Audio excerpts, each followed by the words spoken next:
একদিন কোচিংয়ে টিউশন পড়াতে পড়াতে স্টুডেন্টদের সামনে হঠাৎ করে বলেই ফেলেছিলাম যে করম চার আচার বানাতে ইচ্ছে করছে, কিন্তু করম চা পাচ্ছি না। ব্যাস তখনই আমার এক স্টুডেন্ট সুহানা, সে কিন্তু তার নিজের বাড়ির গাছ থেকে করম চা এনে আমাকে পরের দিন দিয়েছে এবং বলল, ম্যাম আপনি করম চার আচার বানান। ব্যাস ওর থেকে করম চাগুলো নিয়ে এসে করম চার আচার বানানোর জন্য প্রথমে করম চাগুলোকে ভালো করে ধুয়ে নিয়েছি। এবারে করম চাটাকে মাঝখান থেকে ছুরি দিয়ে একদম মাঝ বরাবর কেটে নিয়ে তার মধ্যে থেকে কিন্তু দানাটা বের করে নিয়েছি। এবারে কড়াইতে জল দিয়ে করম চাগুলোকে দিয়ে দেব, যাতে করে একটু সিদ্ধ হয়ে যায় এবং ভিতরটাও তো নরম হবে। সাথে সাথে এই যে করম চার বীজ, এটা ভীষণ তেতো হয় আর এটার ভাবটা কিন্তু একেবারেই কেটে যাবে।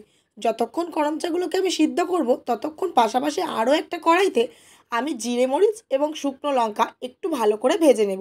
এটা আমি মশলা তৈরি করার জন্য কিন্তু করছি। দেখো এদিকে কিন্তু করম চাগুলো প্রায় সিদ্ধ হয়ে এসছে। এবারে এটাকে নামিয়ে নিয়ে এর জলটা কিন্তু ছেঁকে আমি ফেলে দেব এবং পুরো ঝরিয়ে কিছুক্ষণের জন্য রেখে দেব। ততক্ষণ আমি ওই মশলাটা কিন্তু শিলে এবার বেটে নেব। ভালো করে একেবারে মিহি করেই বাটতে হবে, তাহলে কিন্তু আচারে ব্যবহার করতে খুব সুবিধা হবে। এরপর কড়াইতে আবার সর্ষের তেল দিয়ে আমি ফোড়ন দিয়ে দিয়েছি, এখানে 5 ফোড়নই দিয়েছি। ভালো করে ফোড়নটা একটু লাল লাল করে ভেজে নেব।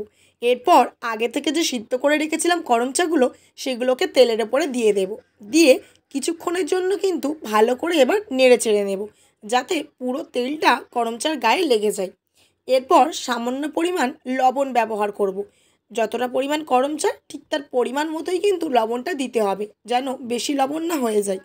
ভালো করে একটু নেড়েচেড়ে নিয়ে এরপর আমি ওপর থেকে দিয়ে দেব জল।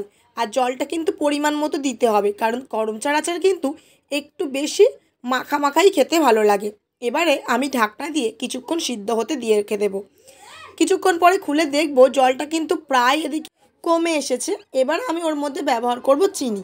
আমার কিন্তু আচার একটু বেশিই মিষ্টি খেতে ভালো লাগে, তাই চিনির পরিমাণটা আমি একটু বেশিই দিয়েছি। তোমরা কিন্তু তোমাদের পরিমাণ মতোই চিনিটা ব্যবহার করবে। ব্যাস চিনি দিয়ে ভালো করে এবার নেড়ে চেড়ে নিয়েছি। এবারও আরও কিছুক্ষণের জন্য কিন্তু এটাকে ঢাকনা চাপা দিয়ে রেখে দেব। কিছুক্ষণ পরে ঢাকনা খোলার পরে দেখব যে এর কিন্তু যে রসটা ছিল সেটা প্রায় কমে এসছে। এবারে আগে থেকে আমি যে শুকনো খোলায় জিরে মরিচ এবং শুকনো লঙ্কা গুঁড়ো করে নিয়ে রেখে দিয়েছিলাম, সেটা কিন্তু এবার দিয়ে দেওয়ার সময় চলে এসছে। আমার কিন্তু মশলাটা এখানে একটু বেশিই পড়ে গেছিলো, যদিও তাতে টেস্টটা কিন্তু কোনো রকম খারাপ আসেনি। তোমরা পরিমাণ মতোই দেবে। যাই হোক, এবারে ভালো করে একটু নেড়েচেড়ে নিলেই আর কিছুক্ষণ পরে ঢাকনা দিয়ে খোলার পরে দেখা যাবে এর রসটা কিন্তু একেবারে মাখা মাখা হয়ে যাবে। ব্যাস তারপর নামিয়ে নিয়ে কিন্তু এই টক ঝাল মিষ্টি করম চার আচার ভাতের সাথে কিংবা এমনি পরিবেশন করা যেতেই পারে, যেটা কিন্তু সুস্বাদু হবেই হবে। আর আমি কিন্তু এই আচারটা শিখেছিলাম আমার জেঠিমার কাছ থেকে। আর তোমরা যারা করম চার আচার খেতে ভালোবাসো, তারা কিন্তু কমেন্ট বক্সে অবশ্যই লিখে যাবে।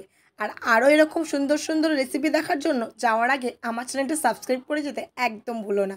দেখা হচ্ছে পরের কোনো ভিডিওতে। ভালো থাকবেন, টাটা।